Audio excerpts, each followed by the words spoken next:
Hello मेरे प्यारे दोस्तों, साथियों, सहपाठियों, मित्रों, नमस्कार। एक बार पुनः आपके इस अपने चैनल पर स्वागत है। चलिए आज हम कुछ नया टॉपिक पढ़ते हैं और सीखते हैं। तो आइए शुरू करते हैं। आज का हमारा जो टॉपिक है ये है सर्किल। सर्किल से सब परिचित हैं। सर्किल की तरह क्या दिखता है? मम्मी क्या बनाती हैं सर्किल की तरह?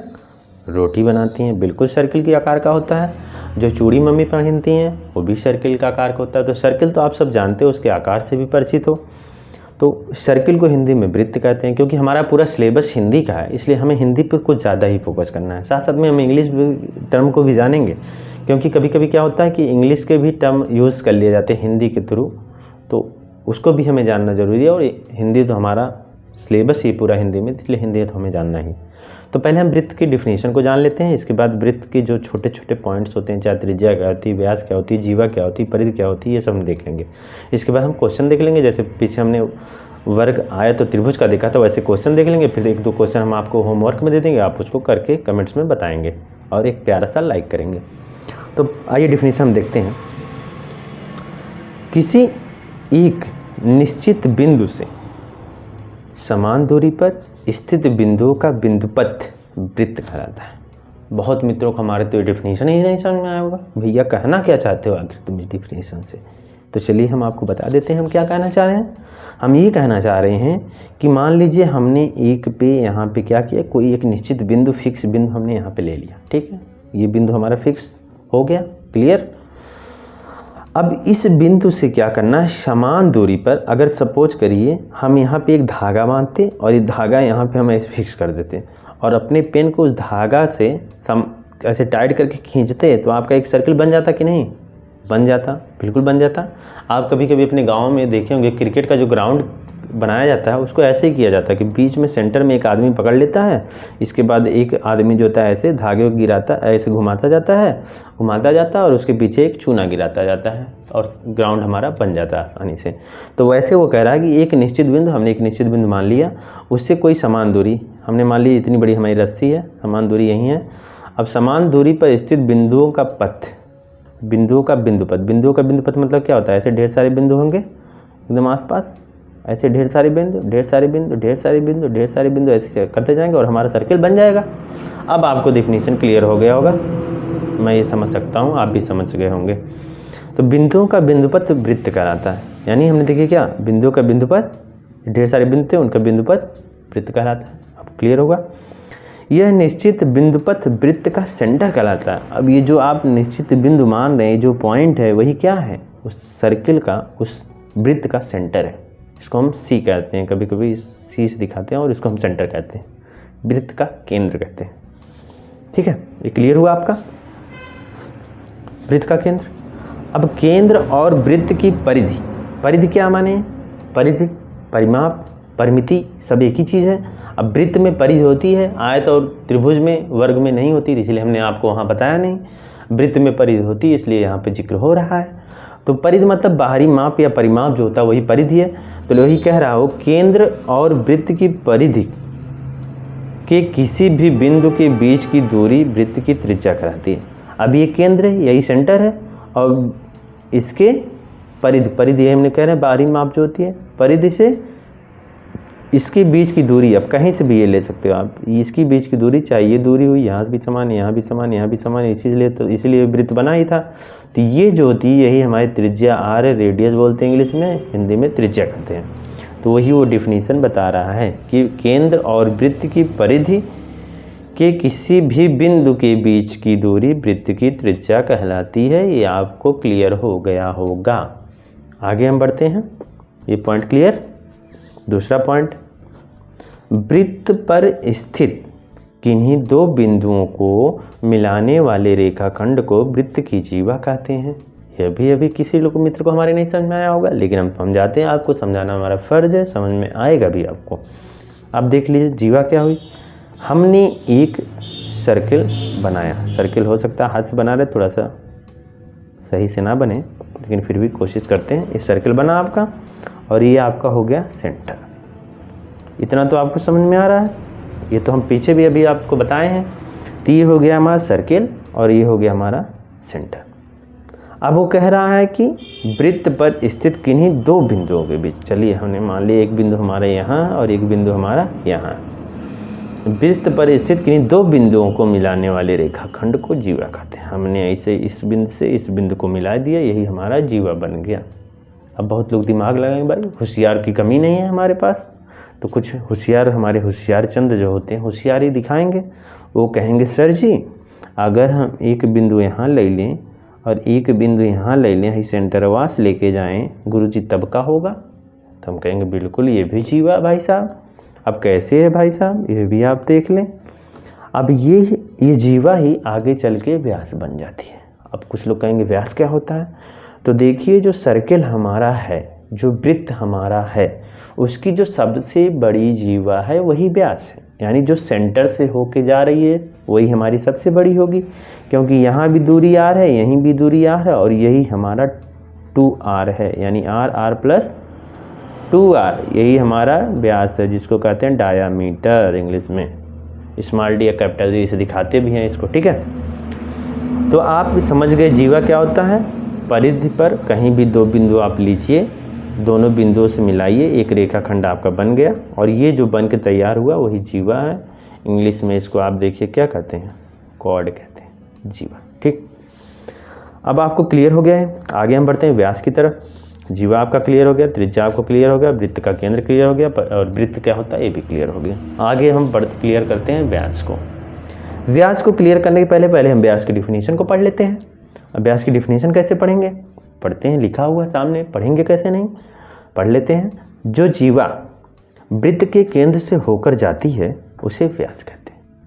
जो जीवा, कोई भी जीवा, हमने आपको बताया कोई भी जीवा तो नहीं हो सकती, जो जीवा, यही जीवा है। देखिए हमने एक बिंदु यहाँ पे लिया था, एक बिंदु यहाँ पे लिया था, और ये सेंटर से होकर जा रही है। डिफिनीशन अब ध्यान से पढ़िएगा। डिफिनीशन में लिखा जो जीवा वृत्त के केंद्र से होकर जाती है उसे व्यास कहते हैं। क्लियर हुआ? यहाँ से आपने पढ़ा, इसको पढ़ा, एक बार दो बार फिर से पढ़िए, अगर नहीं क्लियर हुआ आपको क्लियर हो जाएगा, एकदम बिल्कुल क्लियर हो जाएगा, और हमेशा के लिए क्लियर हो जाएगा। आगे बढ़िए। आगे है व्यास वृत्त की सबसे बड़ी जीवा होती है। ये चीज़ हमने आपको बताया था, लेकिन फिर भी हमने इसको लिख के दिया, क्योंकि आप तो दिमाग से कहें उतर जाएगा, कहेंगे गुरुजी आप तो बताए थे लेकिन हमको उतर गया, अब हम क्या करें, एग्जाम में आया हमें दिमाग में था ही नहीं। इसीलिए हर पॉइंट्स को हमने नोट किया है कि आपको ये भी बहाना मैं ना दूं कि आप कहेंगे आपने बताया ही नहीं था, पूरा सर्किल पढ़ा दिया, ये कहीं लिखवाया नहीं था, इसीलिए मैं लिखवा दिया हूँ। देखिए लाइट कट गई हमारे क्या, लेकिन फिर भी हम आपके लिए वीडियो बना रहे हैं। तो इसीलिए हम कह रहे हैं कि हमारी वीडियोज़ को आप एक लाइक और कमेंट में जो भी हम क्वेश्चन देंगे प्यारा सा, उसको भी करके ज़रूर बताइएगा, क्योंकि देखिए वही मोटिवेशन होता है। हम आपको बार बार समझा रहे हैं कि मोटिवेशन का स्रोत और हमारे पास कुछ नहीं, हमसे आप डायरेक्ट रूबरू हो नहीं रहे हैं, ना हम आपको देख रहे हैं ना आप हमको देख रहे हैं। हमारी मुलाकात एक ऑनलाइन प्लेटफॉर्म के ज़रिए हो रही है। अब हम आपका प्यार कैसे हमको मिलेगा? हमारा प्यार आपको तो मिल ही रहा है, लेकिन आपका प्यार तभी हमें मिलेगा जब आप एक प्यारा सा लाइक करोगे और एक कमेंट करोगे। तो आपको करना आपका कर्तव्य, आपको करिएगा, हमारा जो कर्तव्य वो हम कर रहे हैं। तो व्यास वृत्त की सबसे बड़ी जीवा है, ये चीज़ हमने आपको यहाँ समझा दिया और ये पॉइंट हमने लिखवा भी दिया। अब देखिए कभी कभी क्या होता है, एग्जामिनर बहुत होशियार होता है, एक एक पॉइंट आपसे जानना चाहता है कि भैया बच्चा पढ़ा है कि नहीं पढ़ा है, चाहे वो हमारी भावी अध्यापिका हैं चाहे हमारे भावी अध्यापक हों। वो जानना चाहता है कि इनको कॉन्सेप्ट क्लियर है कि नहीं। अगर कॉन्सेप्ट क्लियर नहीं है तो आप वो समझ जाएगा, तो आपको कॉन्सेप्ट क्लियर करके चलना है। अब क्योंकि हमने आपको यहीं पे बताया था कि ये संबंध है, लेकिन संबंध हम लिखवाना भी फर्ज है भाई, बताने से थोड़ी काम चलेगा। आप फिर वही कहोगे सर आपने लिखवाया तो था नहीं, तो हमारा लिखवाना कर्तव्य है। आपका कर्तव्य क्या है हमने आपको बता दिया। तो यहाँ पे क्या है, व्यास त्रिज्या का दुगुना होता है, और हमने ये बताया भी है और हमने ये लिखवा भी दिया। ये आपका व्यास है, ये त्रिज्या है, त्रिज्या का द्विगुना व्यास है। संबंध आपको क्लियर हुआ? आगे बढ़ते हैं। अब देखिए इसको इंग्लिश में रेडियस स्मॉल आर से दिखाते हैं, हिंदी में त्रिज्या। इसको कैपिटल डी से, कहीं कहीं कैपिटल डी मिल जाता है, कहीं कहीं स्मॉल डी मिल जाता है, उससे आपको चक्कर लेने की जरूरत नहीं। जब भी क्वेश्चन आएगा बिल्कुल क्लियर वे में लिखा रहेगा वो, और बिल्कुल आप आसानी से समझ जाओगे, उसमें कुछ तमाम धाम कुछ बताने की ज़रूरत नहीं है। बिल्कुल आपको सारा कॉन्सेप्ट अभी हम क्वेश्चन आगे देंगे, आपको क्लियर रहेगा। और इसमें फंसने की नहीं बात है कि सर यहाँ आप कैपिटल डी लिखो, वहाँ स्मॉल डी आप बता रहे हो, तो इसमें कोई बहुत बड़ा इशू नहीं है। मेन आपका कॉन्सेप्ट है, जो कॉन्सेप्ट मैं समझाना चाह रहा हूँ वो आप समझ रहे होंगे। तो ये कंट्रोवर्सी नहीं है हमारे लिए कि स्मॉल डी और कैपिटल डी। ठीक है, आगे बढ़ते हैं। और जीवा हमने बता ही दिया आपको। अब हमारा वृत्त का परिमाप, परिधि, परिमिति, पेरीमीटर की बात करते हैं। 4 नाम हैं: परिधि, परिमाप, परिधि, परिमाप, परिमिति, पेरीमीटर। 4 नाम बार बार दोहराइए, उसको याद कर लीजिए। अब परिमाप क्या होता है, फिर से वही बात, चारों तरफ घूम जाओ, 2πr मिल जाएगा। ठीक है, ये 2πr कहाँ से मिला, ये बहुत एक लंबा विषय है, ना ही हमें बात बताने की ज़रूरत है, ना ही आपको समझने की ज़रूरत है। इसको आप बिल्कुल याद कर ले, जुबान पे एकदम बैठा लीजिए, क्योंकि आता है और हर बार आता है। इस पे क्वेश्चन भी आता है। और पाई की वैल्यू 22/7 होता है। कुछ लोग जानते होंगे, जो नहीं जानते वो याद कर लें। और इसको 22/7 को दशमलव कन्वर्ट करके दशमलव के 2 अंक तक उसकी भी वैल्यू याद कर लीजिएगा। उसको हम बताएंगे नहीं, हम जानते हैं लेकिन हम बताएंगे नहीं, उसको आप याद कर लीजिएगा। जो जानते हैं मित्र, उस कॉन्सेप्ट इसको कमेंट बॉक्स में उनको बता दें। जो नहीं जानते हैं कि भैया इसको दशमलव बदलने के बाद दशमलव के 2 अंक तक क्या वैल्यू निकल के आती है, वो उनको कमेंट के माध्यम से कमेंट कर देंगे, लेकिन मैं नहीं बताऊँगा। भाई कुछ काम तो आप भी करो। दशमलव जो हमारा चैप्टर है एक आप पढ़े होंगे, तो इसको आप कन्वर्ट कर रहे हो दशमलव के 2 अंक तक। देखिए 7 3 21 3 तो आ ही जाएगा। 3 के बाद दशमलव लग के पहला अंक और दूसरा अंक क्या जाएगा, वो आप भैया देख लो, हम क्यों बताएं। कुछ तो आप भी करोगे। आपकी दशमलव सिस्टम दिया है पढ़ने के लिए, दशमलव से आपने जोड़, घटाना, गुणा, भाग, देखिए लाइट आ जा रही है, तो आपने पढ़ा है, तो आप करिएगा। अब हम कुछ सर्किल क्वेश्चन देख लेते हैं आगे बढ़ के।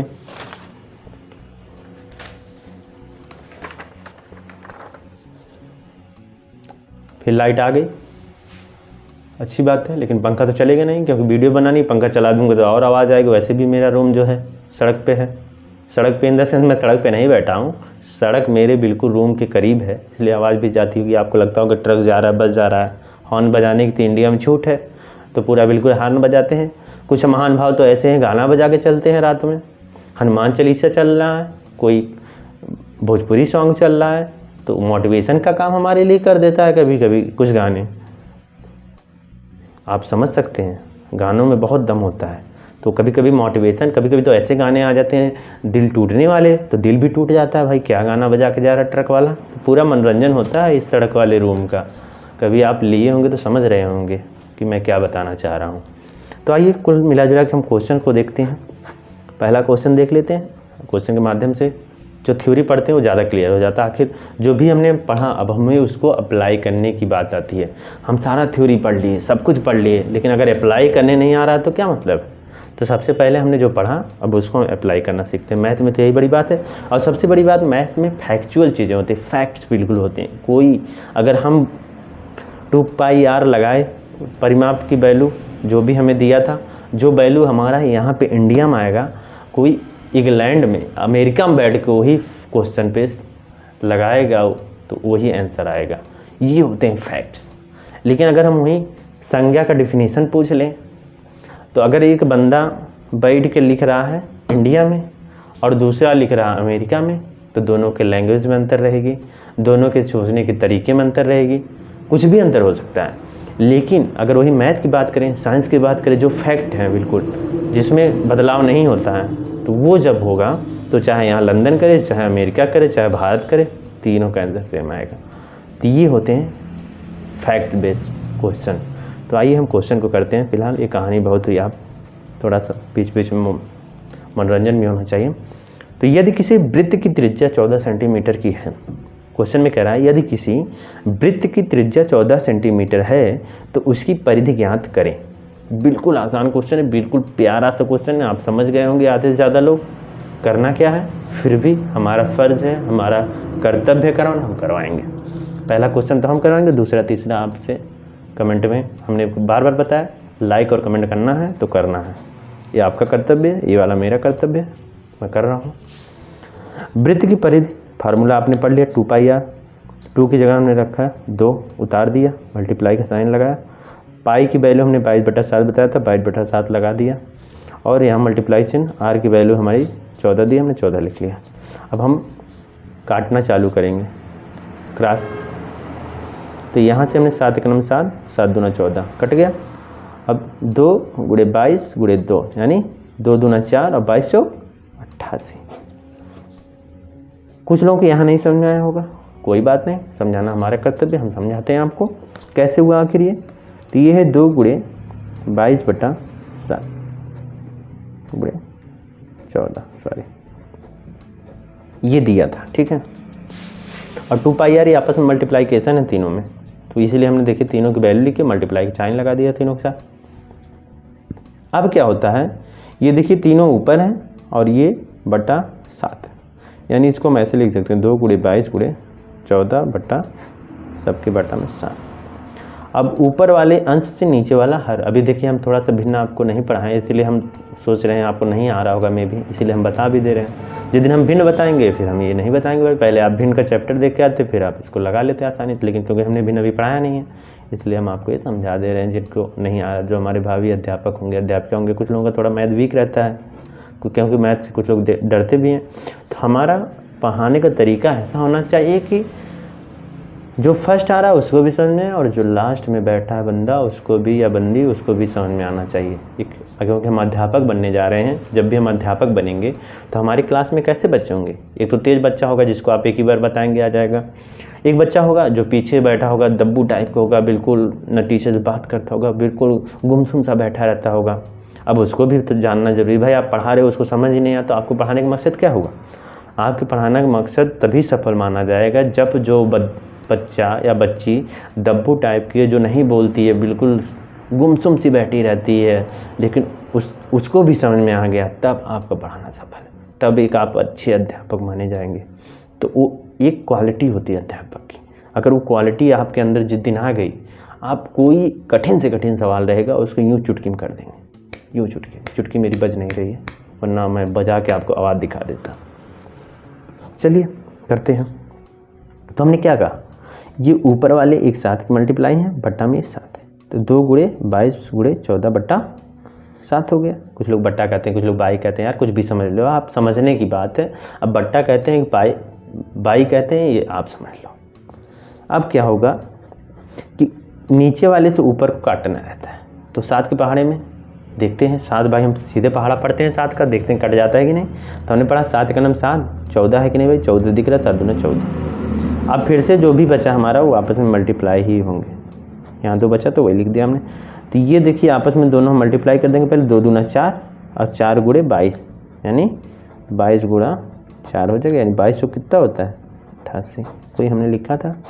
और हमने आपको कई दफ़ा पिछले वीडियोज़ में भी हमने वर्ग के, आयत के, त्रिज्या के, त्रिभुज के वीडियोज़ में हमने बताया था आपको कि परिमाप जब भी आप लिख दोगे 88 लिख दिए तो नहीं नंबरवा देगा टीचरवे भी आजकल के हमारे जो महानुभाव टीचर, हमारे शिक्षकगण महान भाव हैं, वो भाई दिमाग लगाते हैं। जैसे आप ही को अगर शिक्षक बना दिया जाए तो आप भी तो कमियां ही ढूंढते हो, और देखिए जहां हमारी गलतियां होती हैं शिक्षक की निगाह पहले वहीं पहुंचती है।